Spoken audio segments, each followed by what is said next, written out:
परिचय। जैसा कि हम पहले भी चर्चा कर चुके हैं कि जनन जीवों की वह क्षमता है जिसके द्वारा वो अपने समान जीव संतति को जन्म देता है, जिसमें कि अधिकांश गुण उसी के समान होते हैं।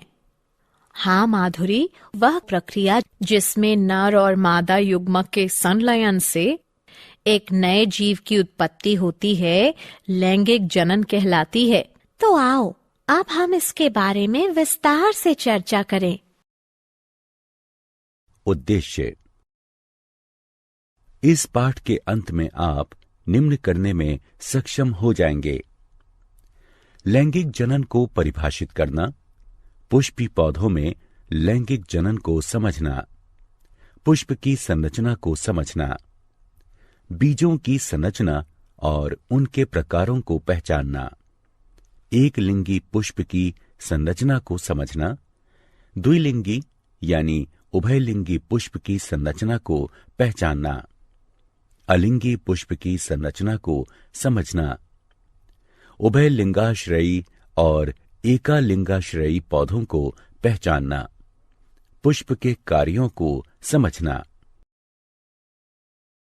पुष्पक्रम की संरचना तथा उसके प्रकारों को पहचानना, परागण की प्रक्रिया और उसके प्रकारों को समझना, निषेचन की प्रक्रिया को समझना, बीजांड की संरचना को पहचानना, युग्मक संलयन की प्रक्रिया को समझना, त्रिसंलयन की प्रक्रिया को समझना, द्विनिषेचन की प्रक्रिया को समझना, जनन की लैंगिक प्रणाली यानी विधि का महत्व। लैंगिक जनन संतति में गुणों की विविधता को बढ़ाता है। युग्मक में जीनों के नए जोड़ों को पास लाने के परिणाम स्वरूप आनुवंशिकीय विविधता बढ़ जाती है। जनन के दौरान दो अलग अलग जीवों के डीएनए के मिलने से नई जाति की उत्पत्ति में यह प्रमुख विशिष्ट भूमिका निभाता है। पुष्पी पौधों में लैंगिक जनन। प्रारंभिक अवस्था में पौधे पत्तेदार या कायिक चरण में होते हैं तथा जब वे वृद्धि तथा जनन करते हैं अथवा प्रजनन चरण में तब उन पर पुष्प बनते हैं। इसलिए हम यह कह सकते हैं कि पुष्प पौधे के जननीय भाग होते हैं। पुष्प। पुष्प पौधे का एक चमकीले रंग का जननीय भाग है। पुष्प के डंठल को पुष्पवृंत यानी पेडिकल कहते हैं। पुष्पवृंत का फूला हुआ चपटा सिरा पुष्पासन यानी थैलेमस बनाता है। पुष्पासन यानी थैलेमस से पुष्पीय यानी फ्लोरल पत्तियां निकलती हैं, जो कि 4 प्रकार की होती हैं: बाह्यदल, दल यानी पंखुड़ी, पुंकेसर और अंडप। बाह्यदल और दल यानी पंखुड़ी पुष्प के जनन के लिए अनावश्यक भाग हैं, जबकि पुंकेसर और अंडप पुष्प के आवश्यक भागों का निर्माण करते हैं तथा इनमें जनन कोशिकाएं पाई जाती हैं। बाह्यदल या कैलिक्स हरे रंग के होते हैं तथा पुष्प का बाहरी चक्र बनाते हैं। दल यानी पंखुड़ी या कोरोला बाह्य दल के बाद स्थित होते हैं। ये अधिकतर रंगीन होते हैं तथा कीटों को परागण के लिए आकर्षित करते हैं। पुंकेसर या पुमंग दल यानी पंखुड़ी के बाद स्थित होते हैं। प्रत्येक पुंकेसर वृत्त सदृश डंठल तंतु और चपटी घुंडी सदृश पराग कोश से बना होता है। पराग कोश में पराग पुटियां यानी पोलन सैक पाई जाती हैं, जो कि परागकण का निर्माण करती हैं। पुंकेसर पुष्प के नर भाग को प्रदर्शित करता है। अंडप या जायांग पुष्प का मादा भाग होता है और पुष्प के बीच का भाग बनाता है। अंडप फूले हुए आधारीय अंडाशय, मध्यवर्तिका और ऊपरी घुंडी सदृश भाग वर्तिकाग्र को दर्शाता है। अंडाशय बीजांड धारण करता है, जो कि बीज में बदल जाते हैं। फल बीजों को घेरते हैं तथा उनकी रक्षा करते हैं। बीज बीज परिपक्व बीजांड होते हैं। बीज के अंदर भ्रूण तथा संचित भोजन पाया जाता है, जो कि अंकुर बनने के समय विकसित हो रहे भ्रूण के द्वारा प्रयोग में लाया जाता है। एक परिपक्व बीज दो महत्वपूर्ण भागों से मिलकर बना है, जो कि इस प्रकार है: बीजावरण और भ्रूण। बीजावरण एक सख्त परत होती है जो कि बीज के आंतरिक भागों की रक्षा करती है। भ्रूण मूलांकुर, प्रांकुर और बीज पत्रों से मिलकर बना होता है। मूलांकुर नवीन जड़ बनाता है तथा प्रांकुर नवीन तने का निर्माण करता है। बीज एक बीज पत्री तब कहलाता है जब उसमें एक बीज पत्र पाया जाता है तथा द्विबीज पत्री तब कहलाता है जब उसमें दो बीज पत्र उपस्थित होते हैं। बीज भ्रूण पोषीय तब हो सकता है जब उसमें भ्रूण पोष पाया जाता है तथा भ्रूण पोष रहित तब होता है जब उसमें भ्रूण पोष उपस्थित नहीं होता है। क्रिया विधि।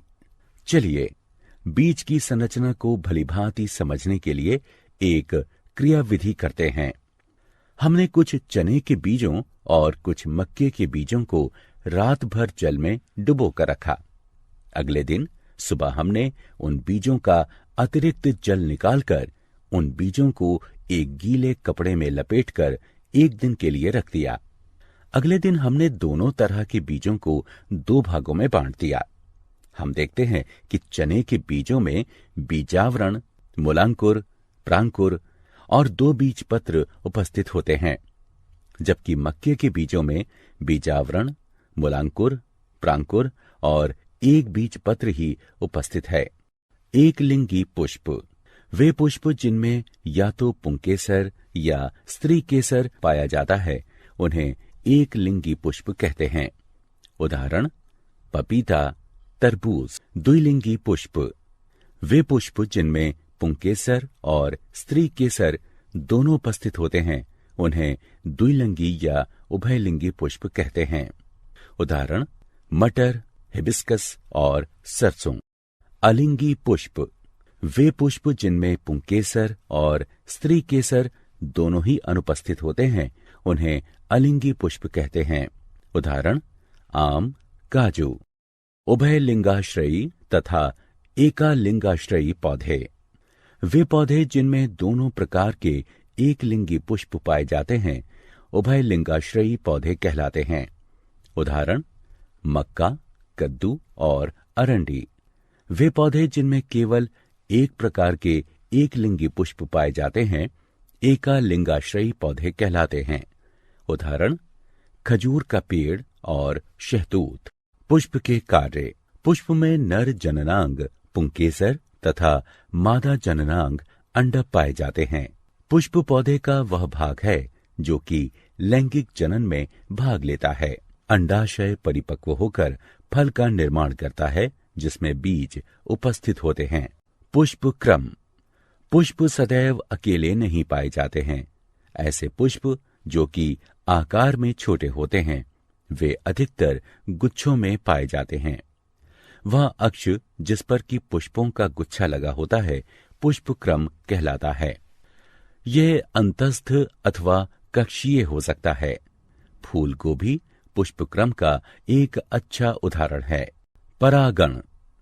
पौधे का नया बीज तब बनता है जब एक नर युग्मक जो कि परागकण में उपस्थित होता है, एक मादा युग्मक जो कि बीजांड में उपस्थित होता है के साथ संलयित होता है। एक पुंकेसर के परागकोश से अंडक के वर्तिकाग्र तक परागकण के स्थानांतरित होने को परागण कहते हैं। परागकण कई अभिकर्मकों यानी कारकों जैसे कीड़े, पक्षी, मनुष्य और जल के द्वारा स्थानांतरित होते हैं। परागण दो प्रकार का होता है, स्वपरागण और परपरागण। जब परागकण एक पौधे के पुष्प के परागकोश से उसी पुष्प या अन्य पुष्प के वर्तिकाग्र तक स्थानांतरित होते हैं तो उसे स्वपरागण कहते हैं। जब परागकण एक पौधे के पुष्प के परागकोश से उसी जाति के दूसरे पौधे के अन्य पुष्प के वर्तिकाग्र तक स्थानांतरित होते हैं तो उसे परपरागण कहते हैं। निषेचन। परागकण का वर्तिकाग्र पर गिरने के पश्चात अगला चरण निषेचन होता है। नर और मादा युग्मक के संलयन से युग्मनज बनने की प्रक्रिया को निषेचन कहते हैं। लैंगिक जनन के दौरान यह निम्न चरणों में होता है। जब एक परागकण अंडक के वर्तिकाग्र पर गिरता है तब यह फट जाता है और वर्तिका से होकर ये पराग नलिका से नीचे जाकर अंडाशय में मादा युग्मक की तरफ पहुंचकर वृद्धि करता है। पराग नलिका में दो नर युग्मकों का निर्माण होता है। एक नर युग्मक पराग नलिका से नीचे चला जाता है। पराग नलिका अंडाशय के बीजांड में प्रवेश करती है। पराग नलिका का सिरा फट जाता है और नर युग्मक पराग नलिका से बाहर निकल आता है। अंडाशय में पराग का नर युग्मक बीजांड में उपस्थित मादा युग्मक अथवा अंड के केंद्रक से जुड़कर निषेचित अंड का निर्माण करता है, जिसे युग्मनज कहते हैं। निषेचन के पश्चात युग्मनज कई बार विभाजित होकर बीजांड में भ्रूण का निर्माण करता है। तब बीजांड एक सख्त आवरण का विकास करता है और बीज बन जाता है। बीज पौधे की जननीय इकाई है। ये अपने अंदर भविष्य के भ्रूण को रखते हैं, जो कि बाद में अंकुर में विकसित हो जाता है। बीजांड। बीज वाले पौधों में बहुत छोटी सी संरचना भ्रूण कोश होती है, जो कि बीजांड काय से घिरी होती है और निषेचन के पश्चात बीज में विकसित हो जाती है। इसके 3 भाग होते हैं। अध्यावरण इसकी बाहरी परत बनाता है।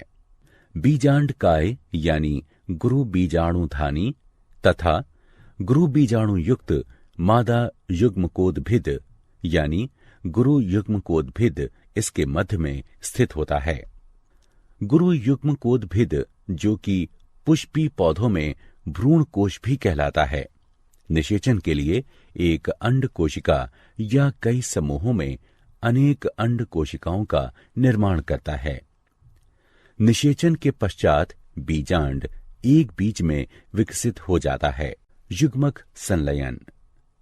एक नर युग्मक अंड से संलयित होकर द्विगुणित युग्मनज बनाता है।